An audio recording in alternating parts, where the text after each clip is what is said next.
All right, let's go on. Let's see, peppers. This seems to be a tricky one for some.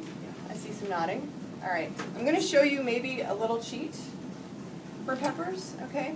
And lots of us, when we're cutting peppers, we tend to do in half, right? And then you try to get all of the membranes out and seeds, and that can be kind of an issue. Does anyone do it differently? Yeah. How do y'all do it? Do the top first. Do the top first. Okay, that's even harder, you guys. Okay, so I'm going to show you a little bit of a cheat, and done right, you're not going to waste, okay? So look at your pepper, admire it, and then look and see where the stem ends, okay, where that top green part ends. And you're going to cut, if you're looking at that pepper, you're going to cut just to the right of that stem, okay? Now, whether or not it's, I've given you, most of those are flat. If they're not flat and if you're uncomfortable, you can always lay it down on its side and that gives you a flatter surface, okay? But either way, just cut down like that. Yeah, like a mango. Exactly. Oh, and I'm sorry you have a tasty pepper there. Oh, brilliant. Okay. No, it's all right. You're good. No, that's brilliant. Yeah. And then you're going to go along. Now, you've created a nice flat surface here. So go on and take that flat surface, put it on the cutting board, and then go around the stem the same way you did that first cut.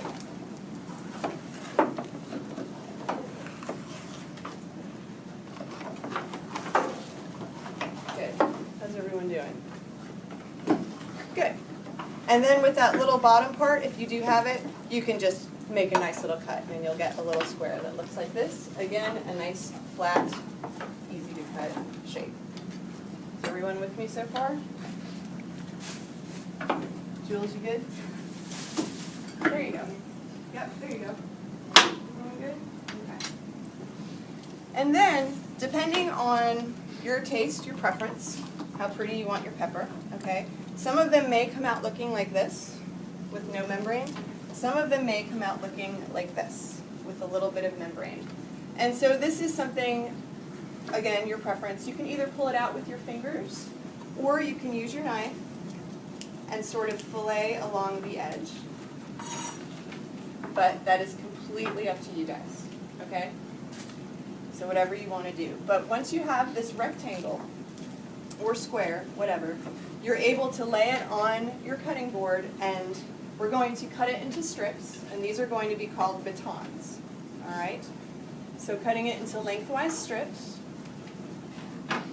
And yeah, if you want to get your membrane out, that's fine, or not, and that's fine, all right? But cutting it into strips here. Is it always best to cut with the inside facing out?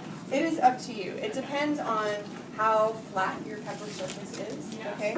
So if you have one that's like this, then you can do it either way. If you have one that's really curved, then you may want to turn it around, whatever you're most comfortable doing, all right? In the beginning, especially, just do as you're most comfortable. The only issue, if you're doing it skin side out, is if your knife is not very sharp, then it can be difficult to cut through that pepper skin. So that's why I usually just do it skin side down. All right, and then once you've got strips like this, again, you can use these for like a veggie tray, right? Or you line them up so they're all together, and you make that claw, okay? And again, you can dice whatever size you would like. So this is going to be a nice size maybe for soup, okay? If you were making something like a fresh salsa, you would make those batons even thinner. You can see how these are smaller, okay? And then you would make something even smaller. And then this is going to be nice for like a fresh salsa or something like that. All right, so y'all can practice with that for a little bit. I can walk around and see if y'all have any questions. So what I got on peppers. Yeah. This. Yeah. Right. So would you recommend cutting it again? Yeah, you can absolutely cut it again. So let me just take it and show everyone what we're talking about here. So Monica is asking, what if your pepper is looking like this? Okay, and so there's a few things you can do. You can pull out the membrane using your hands, all right? And that's a little tedious. If you're going to use, maybe you have a paring knife, or maybe you're comfortable with this knife now. You can also cut the rib out along the surface of the pepper, and then you'll have something like that, okay? Or you can do what Monica was suggesting too, is just making a smaller cut, and then that way it might be easier to get at that membrane, okay?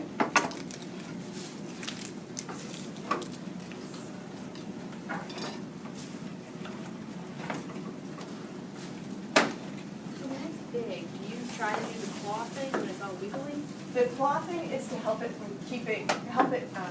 stable, keeping it stable. So when it is wiggly, that's when you do want to use the claw, Okay. right? And you're keeping your fingertips in, and your knuckles out, exactly right. Good. It reminds me of these. Yes, but you're doing fine. Okay, good. Is everyone good?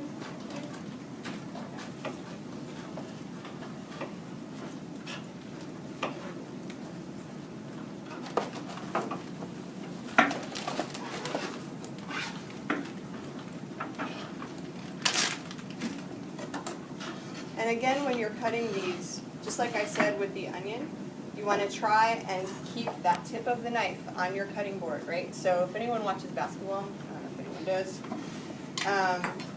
just like a pivot foot, all right? You'll see when they're under the basket, they always keep their foot planted, all right? It's going to be like your knife.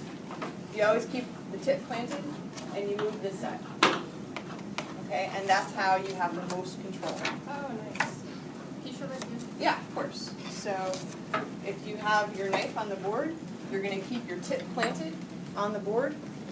You got your claw, and you're only moving your hand where the handle is. And this is very useful for a chopping technique. So you kind of fan out. Yeah, So you don't have to exactly. You're almost creating a fan. Yep. That's where you get a lot of control.